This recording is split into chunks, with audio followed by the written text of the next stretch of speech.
आमदम मोक्षदम चैव ओंकाराय नमो नमः। अवर शब्द गणोग प्रक्षाले सकल भूतल गणंकम कृपा सिद्धिर्था सरस्वती अर्तम अज्ञान तिमिरांधानां ज्ञानांजन चक्षुरुन्मिलितं येन तस्मै श्री गुरुवे नमः। श्री परम गुरुवे नमः। परम्पराचार्य गुरु सकल कलुष विध्वंसं शेषां परिवर्तनं धर्म भव्य जीवं मन प्रबोधकारकं पुण्य प्रकाश पाप प्रणाशनमिदं श्रीगंधादिराजसी घोमटसार जीव कांड के नाम दे अर्थ कर्तानम नमो सिद्धान नमो वज्रयानम नमो लोए मोक्ष मार्ग से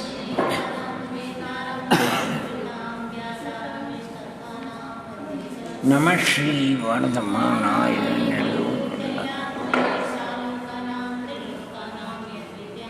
सिद्धं शुद्धं परमीय आनंद वर्णेम चंद्रमकांकं गुणरैन भूषणं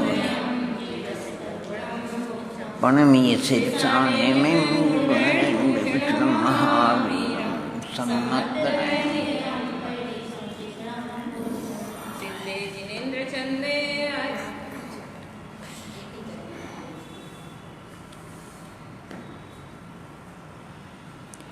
बोलिए पंच परमेश्वरी भगवंतों की जय, त्रिकाल वर्ती नव देवताओं की जय, श्री विष्णुवाद ब्राह्मण चतुर्विंशति जिनेन्द्र भगवंतों की जय, तीन कम नव करोड़ महामुनि राजों की जय, परम पूज्य आचार्य वरिष्ठ 108 माने नेमिचंद सिद्धांत चक्रवर्ती देव की जय, परम पूज्य 108 आचार्य विद्यासागर जी महाराज की जय, बादशांग जन्मानी माता की जय, अहिंसा परमो धर्म। ये गोमटसार यानी जीव कांड जी, उसका अपन आचार्य भगवंत के क्लास में बैठे हैं। नेमिचंद सिद्धांत चक्रवर्ती आचार्य भगवंत की क्लास में, और उनके द्वारा जो जीव का 20 रूपणाओं के द्वारा जीव का विवेचन किया जा रहा है, उस बात को हम अपने जीव को, अपनी आत्मा को, यानी आगम में जीव शब्द का प्रयोग होता है और अध्यात्म में आदा आत्मा अप्पा शब्द का प्रयोग होता है। इसलिए ये आगम सिद्धांत ग्रंथ होने से इसमें जीव का प्रयोग किया है, अर्थात जो जीता था, जी रहा है और जीवेगा, अर्थात व्यवहार से इंद्रियादि प्राणों से जीता था, जी रहा और जीवेगा, निश्चय से सुख सत्ता चैतन्य बोध प्राण से जीता था, जी रहा और जीवेगा, और अध्यात्म में आत्मा की प्रधानता यानी जो ज्ञान जो परिणमन करता और ज्ञान गुण रूप जो परिणमन, ज्ञान भाव रूप जो परिणमन करता था, कर रहा और करेगा, उसको आत्मा कहते हैं।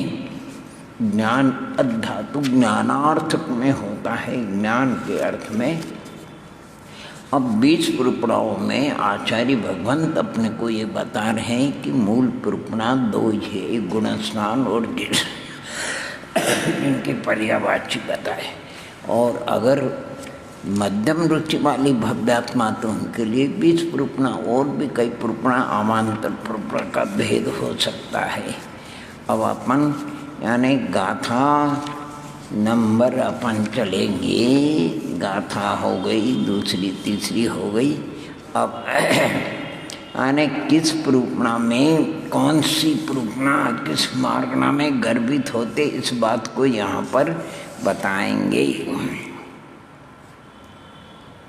हाँ जी, चौथे नंबर की गाथा है। आदेशे संलीना जीवा पज्जति पाणसन्नावो उवो ओगो व्यभेदे ईसम तु परुवणा भनिदा। हाँ जी, आदेश से वही मार्ग ना, हाँ बोलो।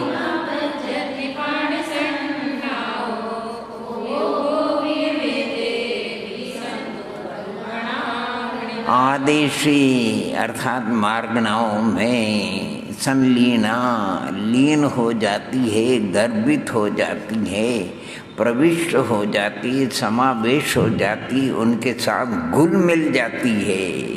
कौन? कहते जीवा जीव समास पद्धति पर्याप्तियाँ, प्राण माने प्राण, संज्ञाओं माने संज्ञाएँ और उपयोग, ये उसमें गर्भित हो जाते हैं। इसलिए माने संक्षेप में गुणस्थान और जीव समास दो ही प्ररूपणा रही। और अगर अलग करो, भेद विवक्षा करो तो बीसम तो प्ररूपणा भनिदा 20 हो जाती है।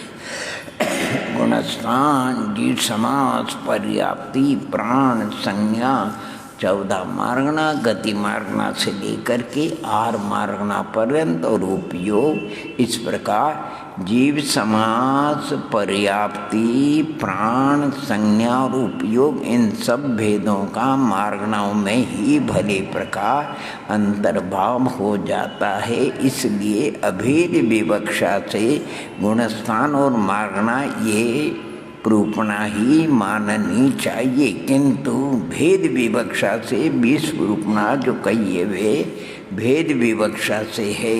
और भी ज़्यादा कर सकते हैं उसमें। किस किस मार्गना में कौन कौन सी प्ररूपणा अंतर्भूत हो सकती है, ये बात 3 गाथाओं के द्वारा 5, 6 और 7 गाथाओं के द्वारा बता। इंद्रिय काय लीना जीवा पज्जति प्राण भास मनो, जोगो कावो नाणे, अखा गदि मग्गणे आऊ। बोलिए।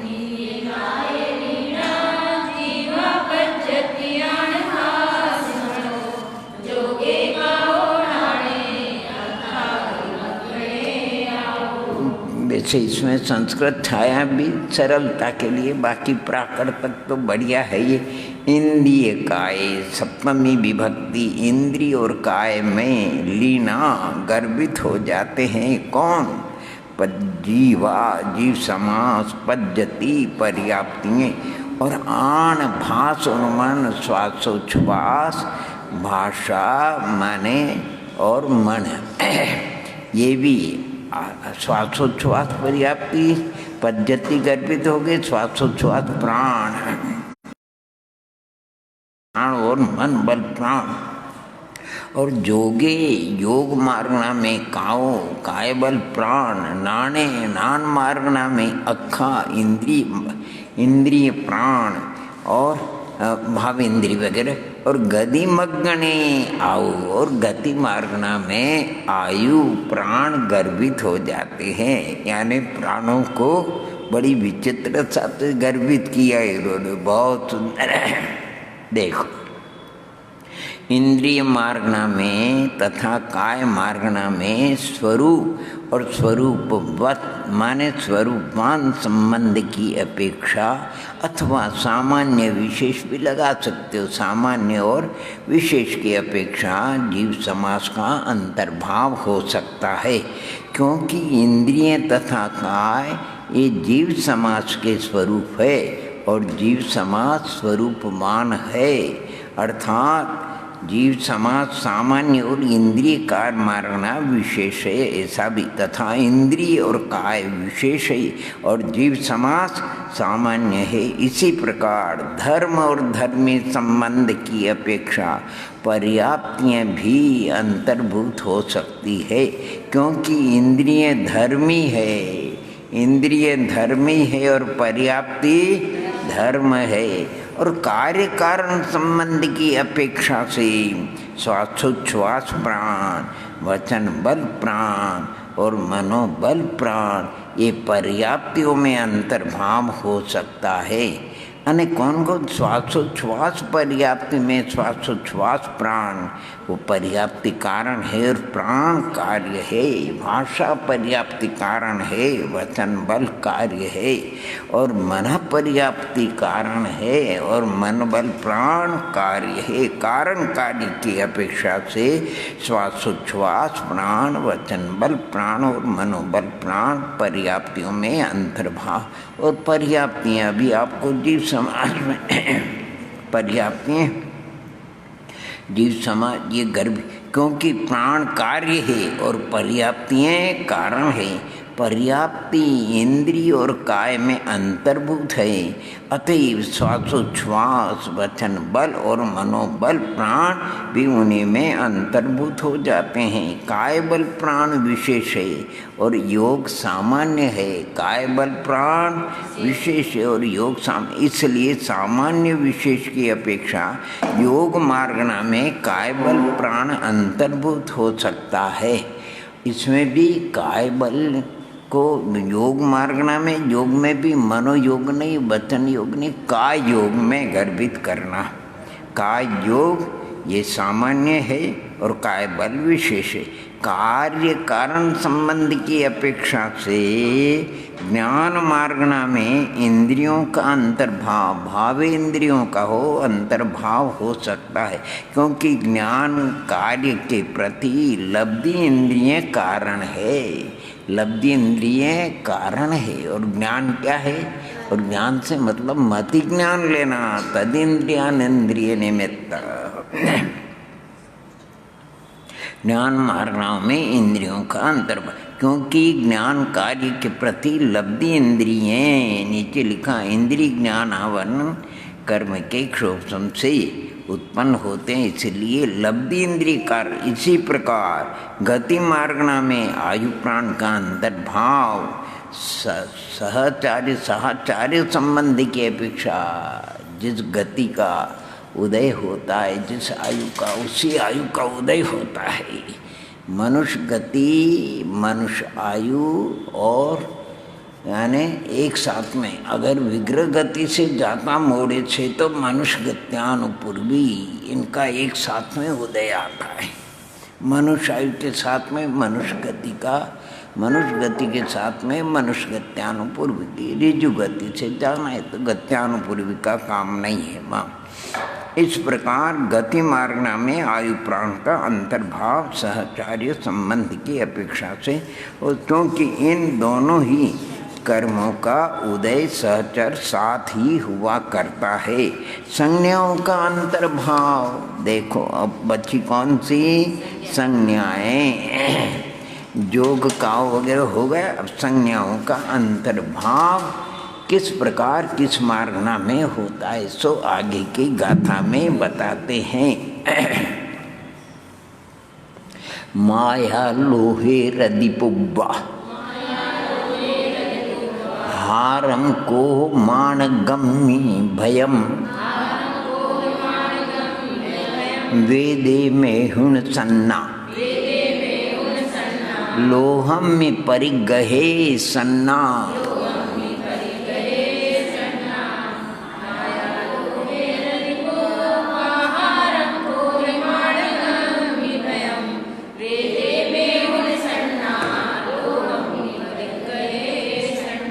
माया लोहे रदि पुब्बा, यहाँ ये चरण पूरा हो जाता है। हारम कोह मान गम्मी भयम, ये आगे के चरण में उत्तरार्ध में बोलना नहीं आए, समझे? उसको यहाँ नहीं बोलना, इधर आगे के लिए बोलना। वेदे में हुण सन्ना लोहम में परिगहे सन्ना, पूरी गाथा दी इसके लिए आचार्य भगवंत ने। आने माया लोभ कषाय में रदि पुब्बा, आहार जब भी होता है रति पूर्वक होता है, राग पूर्वक होता है। बिना राग के, बिना रति के, बिना ममत्व के आहार नहीं होता है। कभी विकृति हो जाती है, भोजन कर लो, भोजन कर लो, नहीं भूख नहीं, भूख नहीं है, भूख नहीं है, थाली खिसका देंगे, पटका देंगे, क्योंकि उस समय रति नहीं है, उस समय ममत्व नहीं है, उस उस समय राग नहीं है, उस समय द्वेष काम कर रहा है, द्वेष काम कर रहा है। इसलिए आहार नहीं, आहार संज्ञा किसमें गर्भित होती है?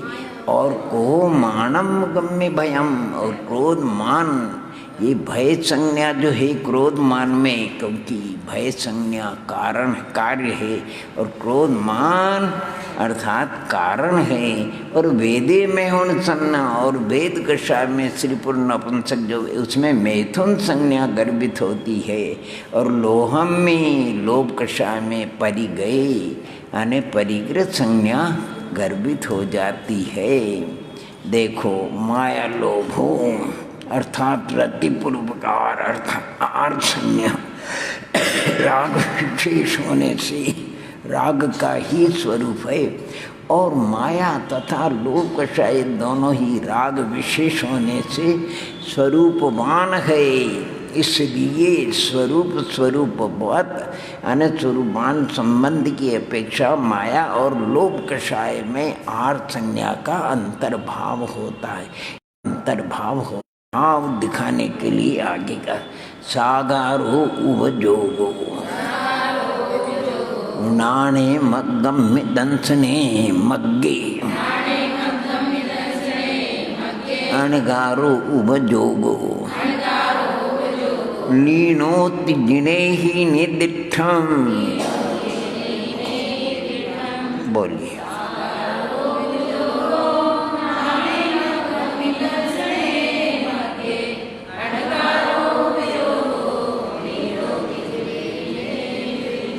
आचार्य भगवान ने भी चंद्राचार्य से कोई भगवात्मा कहते हैं, भगवान ये आपने अपनी ओर से बताया कि नहीं हमारी कोई औकात नहीं, हम नहीं बताते। ये तो भगवान सर्वज्ञ के ज्ञान में वस्तु स्वरूप आया। जिन्हें ही निदिठम जिनेन्द्र भगवान की दिव्य ध्वनि में आया है उसके अनुसार हमने बताया। और हे भी वस्तु स्वरूप है। भगवान ने जैसा जाना वस्तु स्वरूप था, जैसा जाना दिव्य ध्वनि में आया। आचार्य भगवंतों ने गणधर देवों ने लिपिबद्ध किया और हमें भी माने बराबर जो आपने संबंध रिश्ता बताया वो रिश्ता जमता है। इस रिश्ते से उनका संबंध बराबर जमता है, कोई बाधा नहीं है, हमारे अनुभव में भी आ रहा है।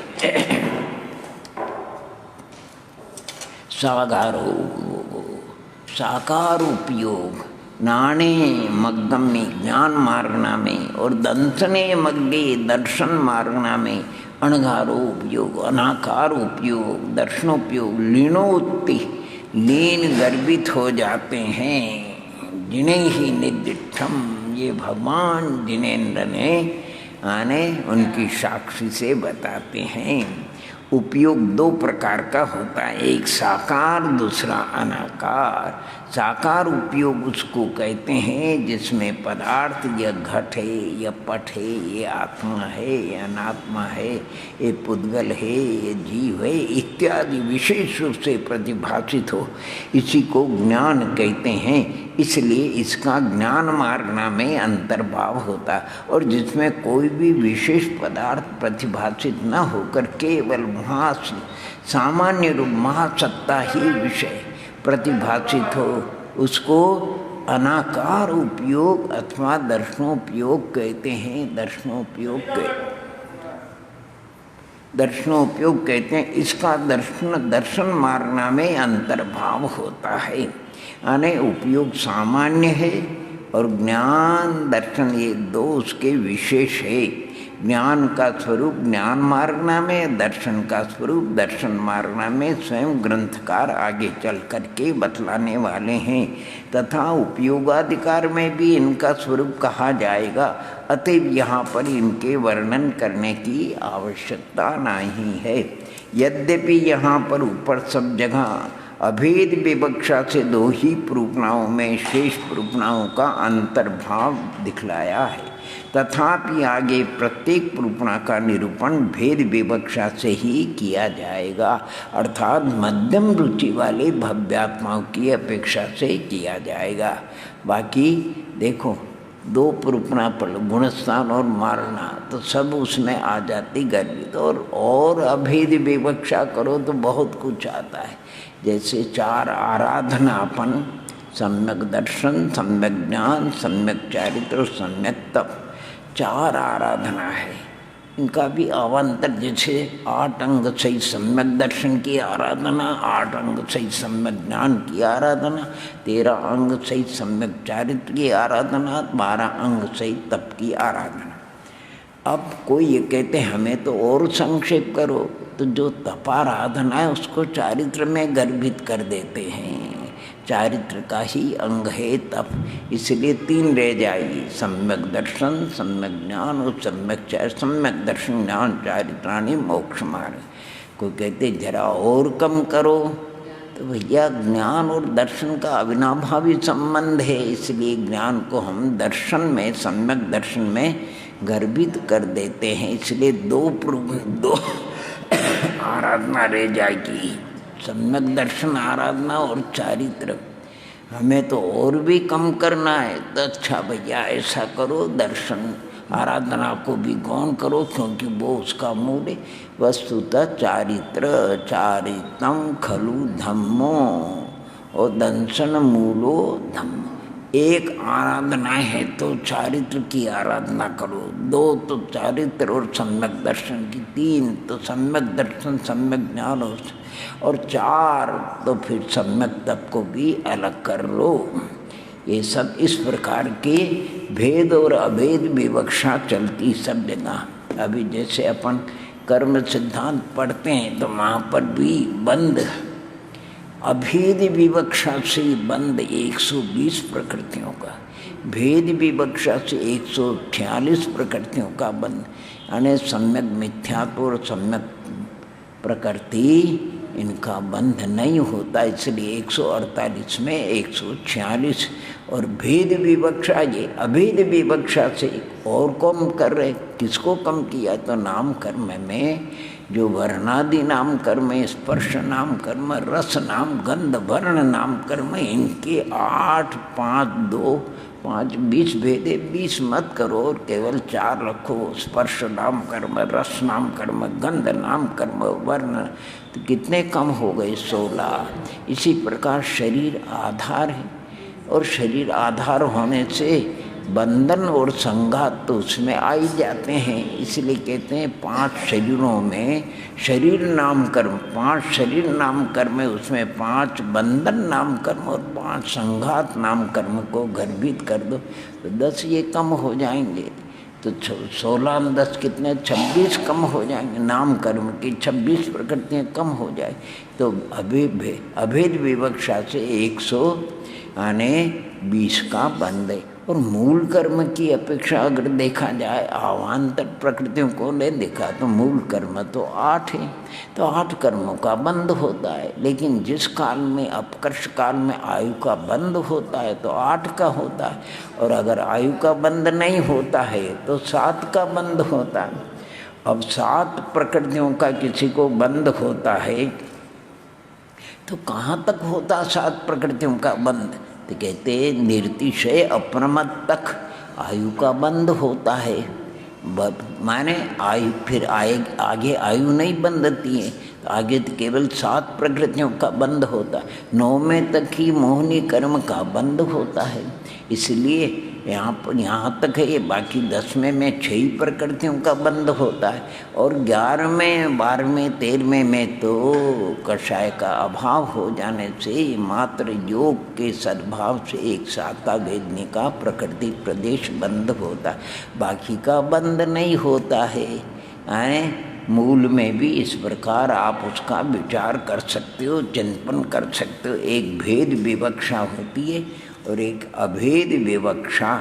लौकिक में हम समझते नहीं, लेकिन कहीं किसी का कोई व्यावहारिक कार्य होता है तो वो क्या बोलते हैं, निमंत्रण देते हैं अच्छी भाषा में, बाकी व्यवहार में नौता देते हैं, यानी बुलावा देते हैं।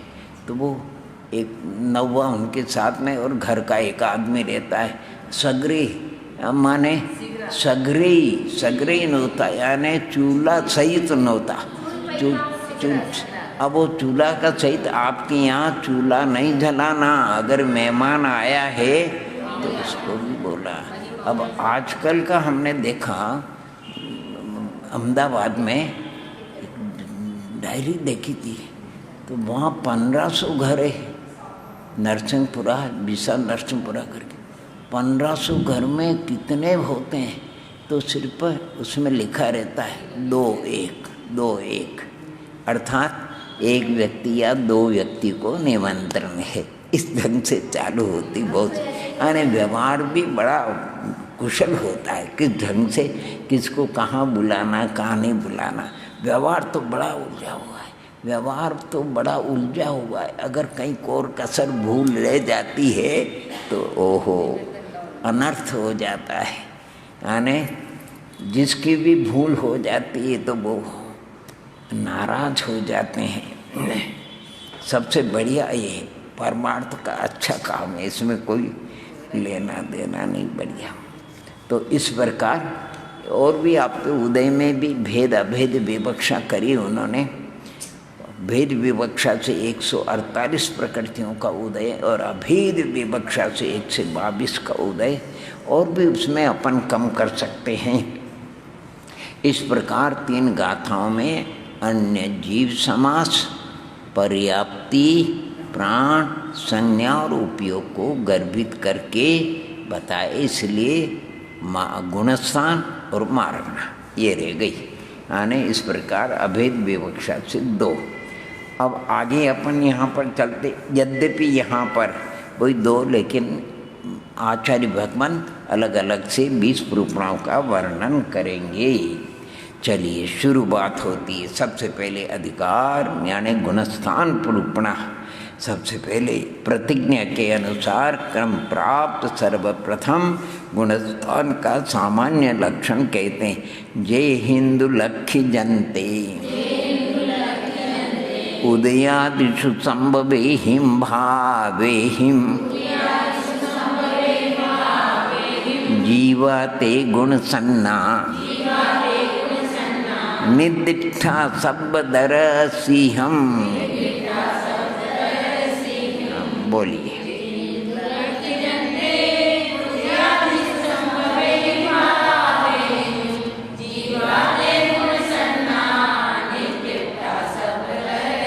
क्या भगवान आचार्य, इतने बड़े बड़े आचार्य भगवंत कहते हैं, हम अपनी ओर से कछु नहीं कहते हैं।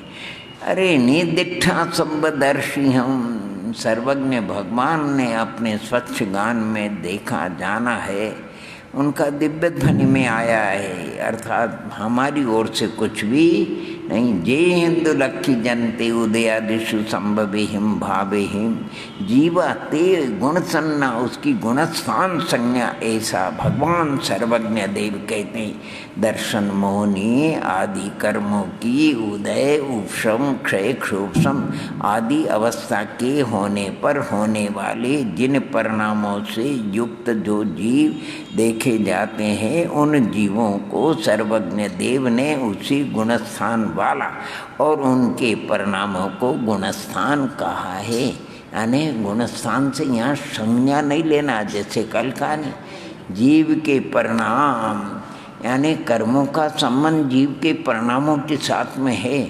गुणस्थान ये जो भाषा वर्णना का वर्णन जो आपके कर्ण का विषय बना, उस शब्द के साथ में कोई कर्म का उदय नहीं है, कर्म का कोई संबंध नहीं है, वो तो वाचक है। जिसका वाचक है ऐसा जो जीव का परिणाम है, उन परिणामों को गुणस्थान कहते हैं। वो गुणस्थान कितने हैं तो यहाँ बताते हैं, ठीक है। दर्शन मोहनी आदि ले लेना चाहिए, चारित्र मोहनी उदय उपशम क्षय और क्षयोपशम आदि अवस्था के होने पर होने वाले जिन परिणामों से युक्त जो जीव देखे जाते हैं, उन जीवों को सर्वज्ञ देव ने उसी गुणस्थान वाला उन परिणामों को गुणस्थान कहा है। भावार्थ जिस प्रकार किसी जीव के दर्शन मोनी कर्म की मिथ्यात्व प्रकृति के उदय से मिथ्यात्व यानी मिथ्या दर्शन रूप परिणाम हुए, तो उस जीव को मिथ्या दृष्टि और उस मिथ्या दर्शन रूप परिणाम को मिथ्यात्व गुणस्थान कहा जाता है, कहा जाएगा। गुणस्थान ये अनवर्त संज्ञा है, अनवर्त संज्ञा है गुणस्थान, यानी गुण भावों की तारतम्यता। क्योंकि विवक्षित कर्मों के उदयादि से होने वाले 5 प्रकार के जीव के भाव गुण शब्द से अभिप्रेत है।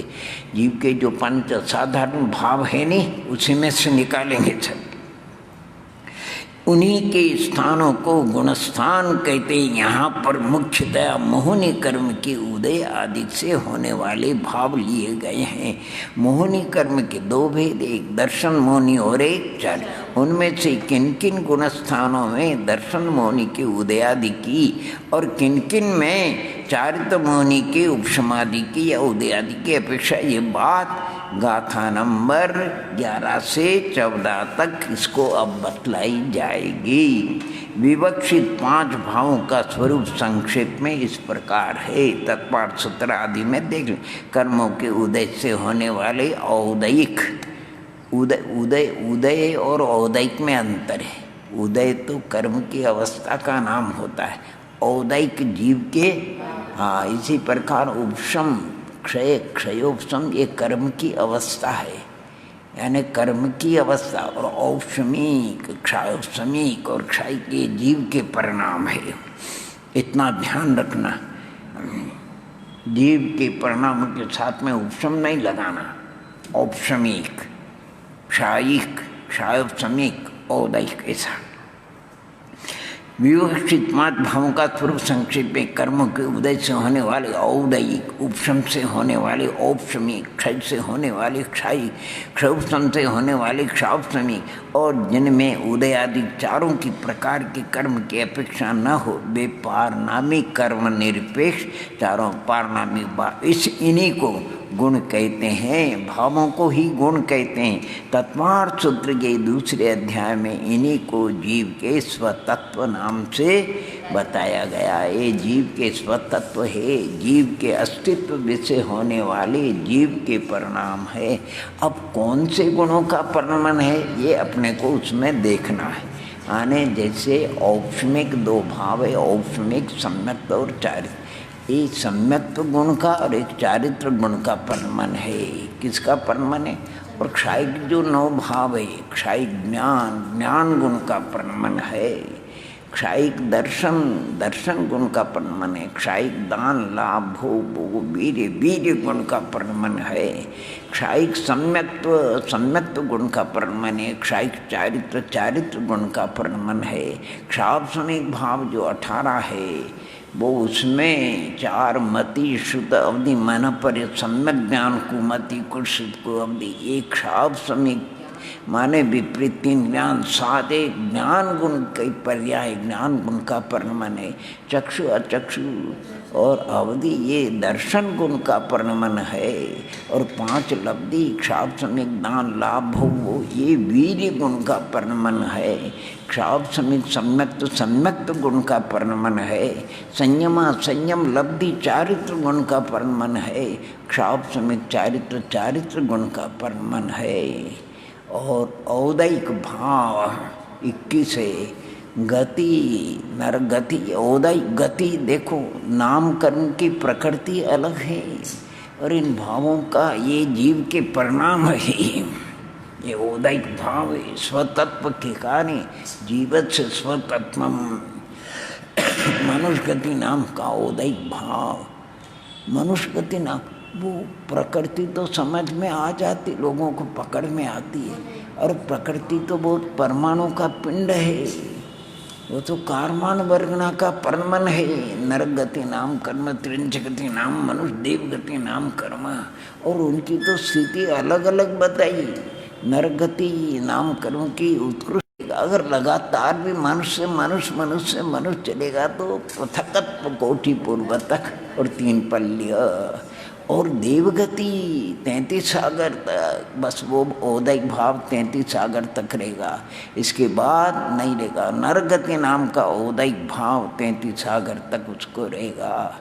ऐसे मनुष्य त्रिंच गति में भी अनंत काल है। वैसे त्रिंच गति नाम का औदयिक भाव का तो कोई सीमा ही नहीं।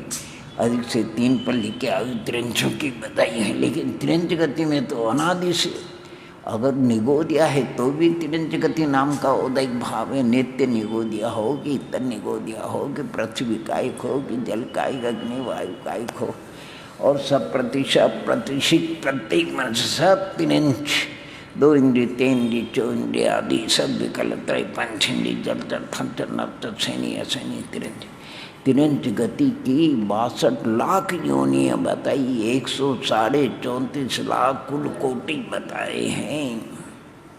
और जो अभव्य जीव है उनको भी मनुष्य होते हैं, वो भी देव होते हैं, वो भी नारकी होते हैं। उनका तिरंज गति नाम का उदयिक भाव पलटता है। लेकिन जो नित्य निगोदिया है, अभी तक जिन्होंने निगोद पर्याय साधारण मनस्पति नाम कर्म के अतिरिक्त अन्य किसी नाम कर्म का उनके उदय नहीं हुआ, उनको कहते हैं नित्य निगोदिया। वो अनादि से थे, अनंत काल तक ऐसे बहुभाग जीवितो अनाद्यनंत निगोदिया थे है और अनंत काल तक रहेंगे। वो तो कभी पृथ्वी का आदि में भी नहीं आएंगे। ये बात सुनकर के कभी कभी आ जाते तो आनंद भवन वाले माँ साहब, हे भगवान कभी न आएगा, कभी न आएगा, कभी नहीं आएगा, यानी ऐसी उनको भीतर से करुणा उत्पन्न होती थी। नित्य निगुण वो उस अवस्था से कभी छूटेंगे नहीं, कभी छूटेंगे। अरे पृथ्वी काय का ये भी उनको, अरे त्रस का तो दुर्लभ लही जो चिंतामणि त्यों पर्याय, त्रस में भी पंचेंद्री सैनी, उसमें भी मनुष्य का होना, देवनारक का, ये तो कभी संभव ही नहीं। यानी निगोद के अतिरिक्त निगोद, यानी किसी को उम्र कैद हो गई, पूरी जिंदगी उसकी जेल में कटती है। और जिनको जेल नहीं वो इधर उधर घूम करके अपनी जिंदगी को पूरा करते हैं। आज अपने भी जिंदगी पूरी हो रही है, उनकी भी। इतना काल वो नित्य अपन नित्य निगोदिया थे, ये तो भगवान के ज्ञान का विषय है। होंगे, निकल गए, परिणामों में परिवर्तन हुआ, पृथ्वी का ही दिया, वनस्पति में आए, फिर भी निगोदिया हुए होंगे, तो फिर वो अब नित्य निगोदिया नहीं, वो इतर निगोदिया कहलाते, वो सादी निगोदिया कहलाते। अथवा चतुर्गति की हवा उनकी लग गई, उसमें होकर के आए, इसलिए उनको चतुर्गति निगोद भी कहते हैं, सादी निगोद भी कहते हैं, इतर निगोद भी कहते हैं। तो अपन निकल आए, तो निकले ही नहीं। अभव्य जीव, अभी प्रश्न आया था, अब कितने हैं? यानी नित्य निगोद पर्याय में अभव्य जीव कितने हैं, इतर निगोद पर्याय में अभव्य जीव कितने हैं? और पृथ्वी जल अग्नि वायु वनस्पति, माने प्रत्येक वनस्पति सब प्रतिष्ठित अप्रतिष्ठित, इसमें अभव्य जीव कितने हैं? 2 इंद्रिय 3 इंद्रिय 4 इंद्रिय विकल त्रय में पंच इंद्रिय जल जल थल थल नभ तल सैनी असैनी कितने हैं? नरक में अभव्य जीव कितने हैं? नारकी में, मनुष्य पर्याय में लब्ध पर्याप्तक होते हैं, समुच्छन जगत श्रेणी के संख्यात में कभी होते कभी। मनुष्य पर्याय में अभव्य जीव कितने हैं और देव पर्याय में अभव्य जीव कितने हैं? वैसे पढ़ने में आया नहीं, किसी के मुखारबिंद से भी सुना नहीं, परंतु इतनी जरूर ज्ञान में अपने भाव भासना होती है। अभव्य जीवों की जो संख्या बताई है वो जगन्य युक्तानंत प्रमाण बताए। अनंत के 9 भेदे, परितानंत, युक्तानंत और अनंत। और परितानंत 3 प्रकार का, अर्थात जगन्य मध्यम उत्कृष्ट, और युक्तानंत भी 3 प्रकार का, जगन्य मध्यम उत्कृष्ट, और अनंतानंत भी 3 जगन्य मध्यम। तो जगन्य युक्तानंत प्रमाण अभव्यों की न एक कभी कम हुआ न कभी एक बढ़ेगा। अब उन जगन्य युक्तानंत प्रमाण जीवों को कैसे बांटना, तो एक मोटे रूप से और उनको कैसे बांटना ये देखना है। नहीं तो नित्य निगोद में माने अनंत के कई भेद है, नहीं तो अनंत होना चाहिए। और इतर निगोद में उनसे कम, बहुभाग उसमें और एक भाग उसमें होना चाहिए। फिर पृथ्वी का आदि में कितने होना चाहिए? अपनी आत्मा कहते पृथ्वी जल अग्नि वायु और प्रत्येक सब प्रतिष्ठिता सिद्धांत नहीं हो, केवल हम आपको भाव भाषा के लिए कह रहे। 1,00,000 लो, 1,00,000 अभव्य मान लो। फिर 2 इंद्रिय 3 इंद्रिय 4 इंद्रिय विकलत्रय में कितने मानेंगे? 1000 मान करके चलेंगे। अब बचे पंचेंद्रिय में, पंचेंद्रिय त्रेन जलचर थलचर नवचर वगैरह कितने होगा? अब ये 600 के करीब होना चाहिए। अच्छा, अब देव 400 बचे। देव कितने होना चाहिए? देवों में कितना होना चाहिए? देवों में 200 होना चाहिए और क्या। अब नारकी है, उसमें कितने होने चाहिए? तो उसमें देव हुए नहीं, 200 हो गए, 400 में 1.5 होना चाहिए। कितने हो गए? अब बचे 50। 50 में जो लब्ध पर्याप्त समूर्छन मनुष्य है, 50 में 40 उसमें होना चाहिए। जो 29 अंग प्रमाण जो मनुष्य है, उनमें सिर्फ 10 के लगभग अभव्य होगा। अब 10 के लगभग, बाकी सब भव्य हैं। 10 के लगभग अभव्य ज़्यादा नहीं है। 10 भी ढूंढो के तो मिलेंगे अभव्य जीव। ये एक मैंने आपको मोटे रूप से, बाकी भगवान से पूछियो, वो खास बात तो वो बताएंगे, अपन तो एक अनुमान से। अभव्य जीव गिनती के हैं, उनमें अभव्य जीव किसी ने डाला क्या? अरे डाला नहीं, वो प्रकृति से अनादि से अभव्य थे है और रहेंगे। शास्त्रकारों ने बताया सम्यक क्यों नहीं होता है? क्योंकि उनके दर्शन मोहादि का उपशमादि नहीं होता है। अरे उनको दर्शन मोहादि का उपशमादि क्यों नहीं होता है? अरे अभव्यत्व स्वभावात्, अभव्य स्वभाव होने से, अभव्य स्वभाव होने रहने दो। स्वभावो अतर्क अप्रतिष्ठित, तर्क से स्वभाव, स्वभाव में तर्क नहीं लगता। अग्नि उष्ण क्यों है? अरे स्वभाव है। पानी ठंडा क्यों है? स्वभाव है। पानी नीचे की ओर क्यों बहता है? स्वभाव है। अग्नि की ज्वाला ऊपर क्यों जाती? स्वभाव है। वायु तिर्यक क्यों बहती है? स्वभाव है। सर्प टेढ़ा क्यों चलता है? स्वभाव है। यानी स्वभाव में तर्क नहीं होता। आकाश अफगाना क्यों देता है? पूछो आकाश। काल परमन में उदासीन कारण होता है, ये उनका स्वभाव है। स्वभाव परस्पर में लेन देने का नहीं। अब जैसे चक्षुरादि इंद्रिय हैं, कर्म इंद्रिय का स्वभाव है शब्द को विषय करना, शब्द का स्वभाव है कर्म इंद्रिय का विषय बनना। इस पर वस्तु सामान्य विशेषात्मक है। सामान्य जो वस्तु का स्वरूप है, धर्म है, वो दर्शनोपयोग का विषय, दर्शन चेतना का विषय बन, दर्शन चेतना विषय है और सामान्य वो विषय है। और ज्ञान चेतना वो किसको विषय करती है? तो विशेष को विषय करती है। इनका स्वभाव है। स्वभाव में तर्क नहीं होता, ऐसा शास्त्रकारों ने दिया। और उदाहरण भी समझाया उन्होंने। एक बोरा मूंग है, मूंग, उसमें घरडू मूंग, अगर 1,00,000 करोड़ मूंग है उस बोरे में, घरडू मूंग 10-15 होगा और क्या ज़्यादा। और जो घरडू मूंग है नहीं, वो सींचते नहीं, उसकी एक पतली छिलकी होती है, लेकिन बाँट करके आप कच्चू भी कर लो, बट जाएंगे, उसके आप जो करना हो सो कर लो। लेकिन उसको ऐसे कैसा डालोगे तो सीजेगा नहीं। उसकी छिलकी का कोई ऐसा असर है कि उसमें अंदर सीजता नहीं हो। घरडू मूंग का उदाहरण दिया आचार्यों ने। इसलिए अभव्य जीव बहुत, क्योंकि कभी भगवान की दिव्य ध्वनि में या संतों के हे भव्यो, हे भव्यो, इस प्रकार संबोधन होता है। अभव्य का संबोधन नहीं होता है, बहुत कम है, फिक्र मत करो, अभव्य नहीं। लेकिन अभव्य जीव तो जगन्य युक्तानंद, लेकिन भव्य जीव 12 अंक प्रमाण, बहुभाग भव्य जीव दुरांदुर भव्य है। दुरांदुर भव्य उनको कहते हैं जो अभी तक ओम नमः न मोक्ष गए, न जा रहे हैं, न कभी भविष्य में जाएंगे।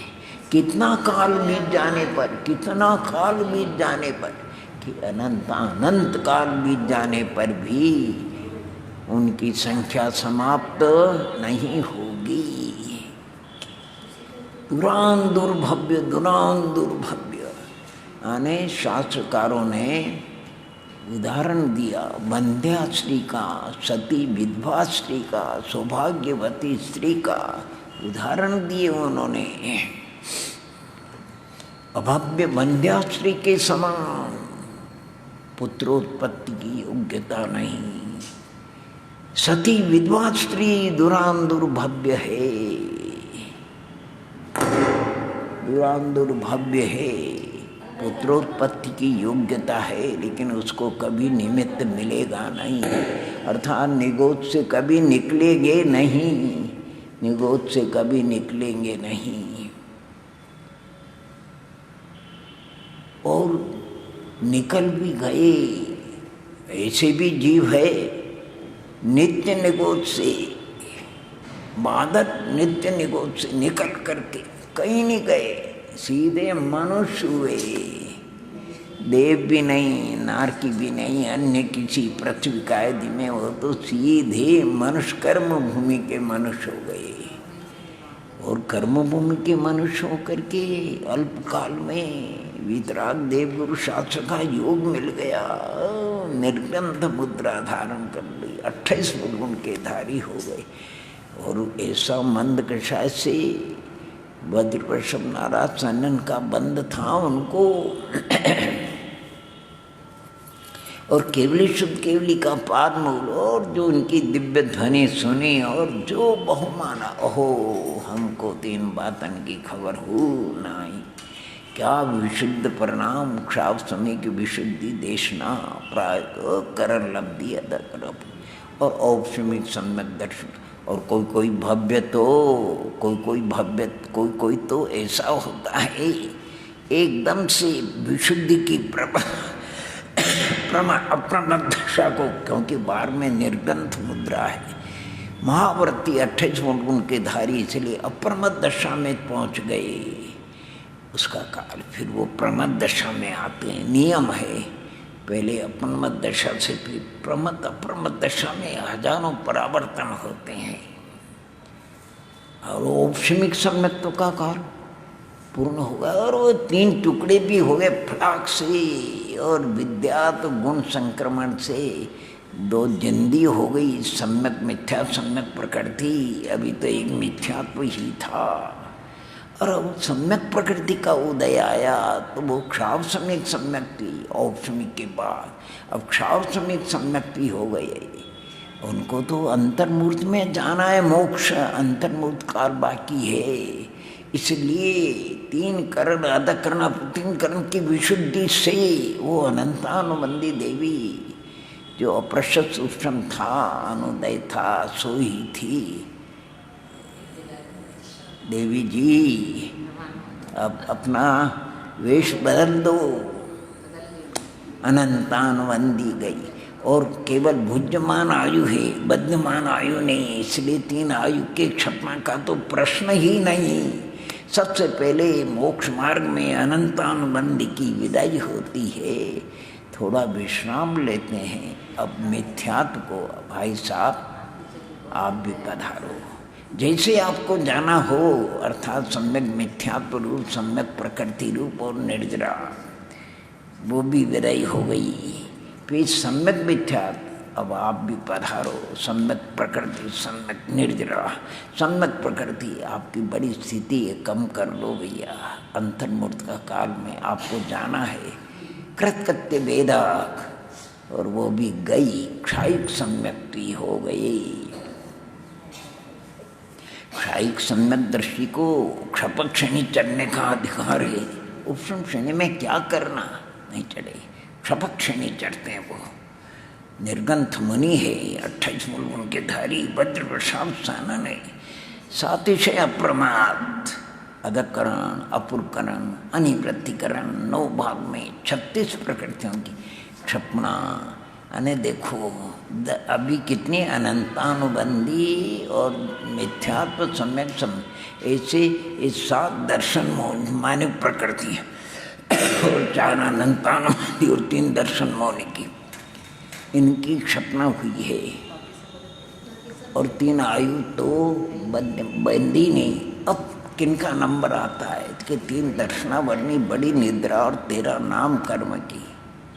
ये अनुदय है, वहाँ उदय नहीं है। उनको अपने रूप में नहीं, उनको अपने जाति रूप में बदल करके जाना पड़ेगा। स्वमुख से नहीं जाएगी, परमुख से। वो अप्रत्याख्यानावरण और प्रत्याख्यानावरण। देवी जी आप भी चला रहो, वो भी अनुदय है 9वें अनुष्ठान में, वो भी संकलन रूप नौकरशाह रूप परमन होकर के जाती है। अब नपुंसक वे, स्त्री वे, हास्य रति अरति शोभय यदा पुरुष वेद, संज्वलन क्रोध मान माया, बादर लोग, सूक्ष्म लोग, 10वां गुणस्थान, उसकी भी विदाई। वीतराग छदमस्त और द्वितीय शुक्ल ध्यान, प्रथम शुक्ल ध्यान का कार्य हो गया। द्विचरम समय में निद्रा और पचला, और चरम समय में स्वमुख से जाएगी ये 14 प्रकृति, 5 ज्ञानावरण की, 5 अंतराय की, 4 दर्शनावरण। अज्ञान हट जाता है, अनंत ज्ञान, केवल दर्शन, अनंत सुख, अनंत वीर प्रकट से नव क्षायिक लब्धि से विभूषित हो जाते हैं। सर्वज्ञ परमात्मा हो जाते हैं, अंतरात्मा से परमात्मा हो जाते हैं, उत्कृष्ट अंतरात्मा से परमात्मा हो गए, 18 दोषों से रहित हो गए। आयु तो अंतर्मूर्त की बची है, अंतर्मूर्त की बची है। तो अब क्या करना, अन्य 3 कर्मों की स्थिति ज़्यादा है। शरीर से दंडाकार से कपाटाकार, कपाटाकार से प्रतराकार, प्रतराकार से लोकपूर्ण, लोकपूर्ण से प्रतराकार, फिर कपाटाकार, दंडाकार से बराबर हो गई। अब कोई झंझट बचा नहीं। इसलिए अब बादर का योग में अवस्थित होकर के, बादर मन योग, बादर वचन योग, बादर श्वासोच्छ्वास और बादर का योग, सूक्ष्म का योग में अवस्थित होकर के सूक्ष्म मन योग, वचन योग, सूक्ष्म श्वासोच्छ्वास और सूक्ष्म काय, तृतीय शुक्ल ध्यान का यहाँ उपचार से व्यवहार होता है। और अयोग गुण स्थान को निरंग और निस्तरंग हो गए। निरंग कषाय का रंग नहीं और तरंग प्रदेशों का परिस्पंदन भी नहीं। और चतुर्थ शुक्ल ध्यान का व्यवहार होता है। उसका अंतर्मूर्त, मध्यम अंतर्मूर्त उसका काल अ इ उ री, पंच रस अक्षरों का उच्चारण उत्ता काल है। द्विचरम समय में सुमुख संक्रमण के द्वारा 72 जो भी दिन में, वो भी स्वमुख से नहीं जाती है, परमुख से जाती है। और अंत में 87 उदय से बाहर। और वो पवित्र आत्मा समखित दर्शन ज्ञान अग्र लघु अवगाना सूक्ष्म वीरजमान, यहाँ रह नहीं सकते, सिद्ध हो गए, रहना चाहे रह नहीं सकते हैं। ऊर्ध्व गमन स्वभाव, जाना पड़ेगा। एक समय में चले गए, आगे जा नहीं सकते क्योंकि धर्मास्तिकाय का अभाव है। साधी अनंत काल तक महालोकाग्र में विराजी अक्षय अतिन्य आनंद का अनुभव। ऐसे 6 महीने 8 समय में 6 से 8 दी, ऐसे भी जीवे नित्य निगोरते अर्धपुद्गल परावर्तन संसार में। वो भी किसी ने पूछा, यानी 5 परावर्तन में सबसे कम काल लगता है द्रव्य यानी पुद्गल परावर्तन में। पुद्गल परावर्तन के 2 भेदे, नो कर्म और द्रव्य कर्म पर पुद्गल पर, इसमें दोनों का काल मिलाएंगे, उसका नाम पुद्गल परावर्तन है।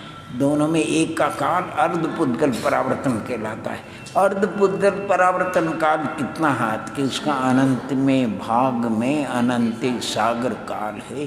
अनंत में भाग में, असंख्यात में नहीं, संख्यात अनंत में भाग में अनंत सागर का, लेकिन परावर्तन की अपेक्षा सिंधु में बिंदु भी नहीं, सिंधु में बिंदु भी नहीं। उनका तो बहुत गजब है। इसे प्रयत्न आप और हम पुरुषार्थ करें, प्रयत्न करें। अब तो खूब घूम लिए संसार में, सब जगह 84 लाख योनि की हवा, अब कहीं नहीं। अब यात्रा आने कोई किसी भव्यात्मा ने आपकी भैया जीवन में सब जगह की यात्रा हो गई। अब तो मात्र एक बार पुनः यात्रा हमको तो शिखर जी की करनी है। चतुर्गति 84 लाख योनियों की खूब प्रमाण भरी कर लिया। एक सिर्फ यात्रा नहीं हुई तो सिद्ध भगवान, सिद्ध क्षेत्र माने क्षेत्र में तो गए लेकिन सिद्ध हो करके नहीं गए। हमें तो सिद्धों की यात्रा करनी, सिद्ध बन करके वो हमको यात्रा अपूर्ण है। उस यात्रा के लिए पुरुषार्थ करना प्रत्येक जीव को, और वो अवसर आया है। ये बड़ा दुर्लभ, अनंत काल में ये अवसर आया है। ये अवसर वो अपन ने प्रार्थना पत्र दिया था भगवान से कि भगवान एक बार तो हमको ये अवसर दे करके देखो, एक बार तो अवसर दे करके। तो अनंत काल से हमारी प्रार्थना पत्र थी। अनंत काल के बाद वो नंबर आ गए कि भैया देखो अब तुम्हारा नंबर आ गया, ये तुम्हें अवसर दिया जाता है, इतने समय में करना हो तो कर लो, नहीं तो फिर बताया नहीं। 13 राशि में अधिक से अधिक रहने का काल 2000 सागर से थोड़ा सा अधिक, 2000 सागर से अधिक अगर कोई 13 राशि में रह नहीं सकता, वो काल पूरा हो जाएगा तो फिर उसको पृथ्वी कायदि में ही जाना पड़ेगा। पृथ्वी कायदि में भी असंख्यात लोक प्रमाण, असंख्यात कल्प काल है, वो भी पूरा हो जाएगा तो फिर इतने युगोदिया होना पड़ेगा।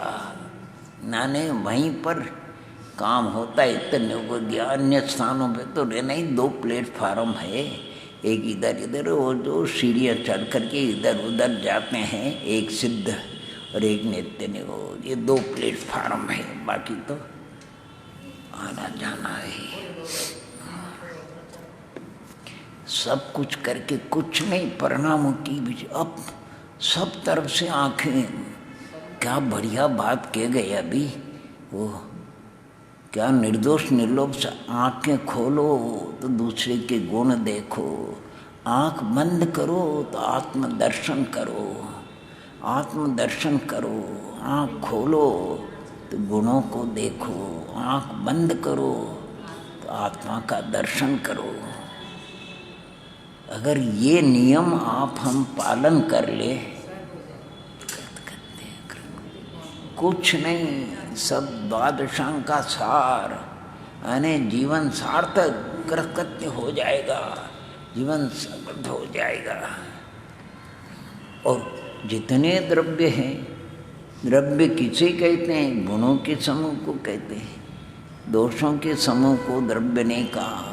द्रव्यों में गुण ही गुण है, अस्तित्व, वस्तुत्व, द्रव्यत्व, प्रमेयत्व, अगुणत्व आदि, और सामान्य गुण और विशेष गुण और अनुजीवी गुण और प्रतिजीवी, यानी द्रव्य गुणों का भंडार खजाना है।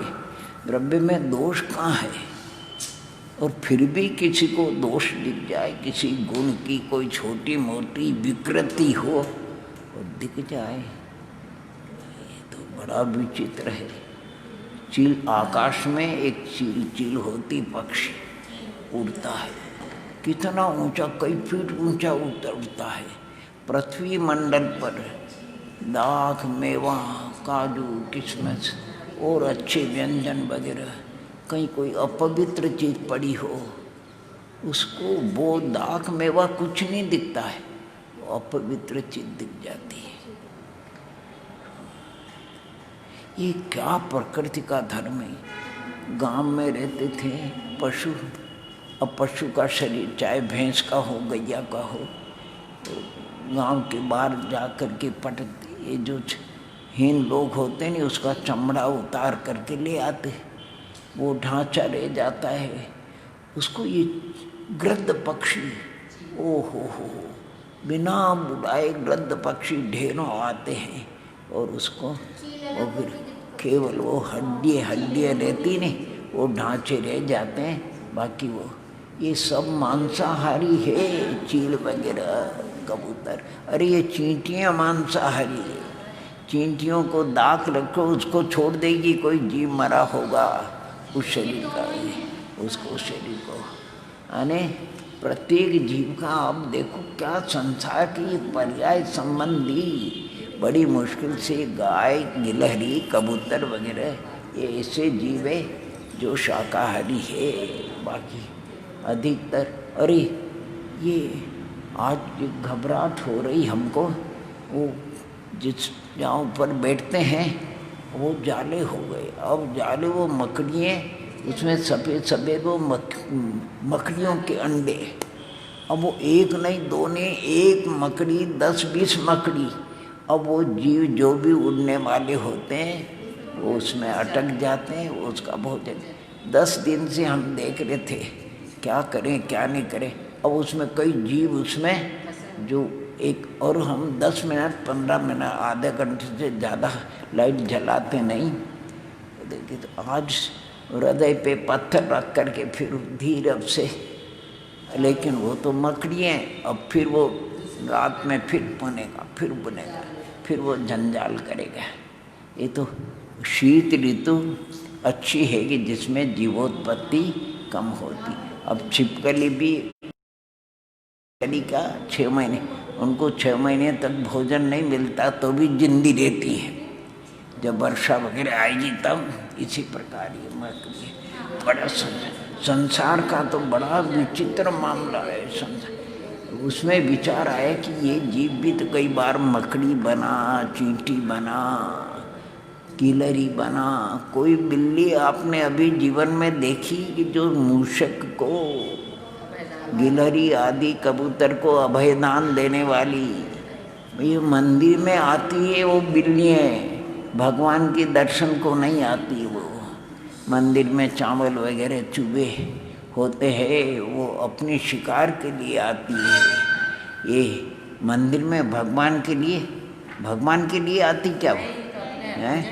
वो तो चूबे को देखती है। संसार बड़ा विचित्र भैया।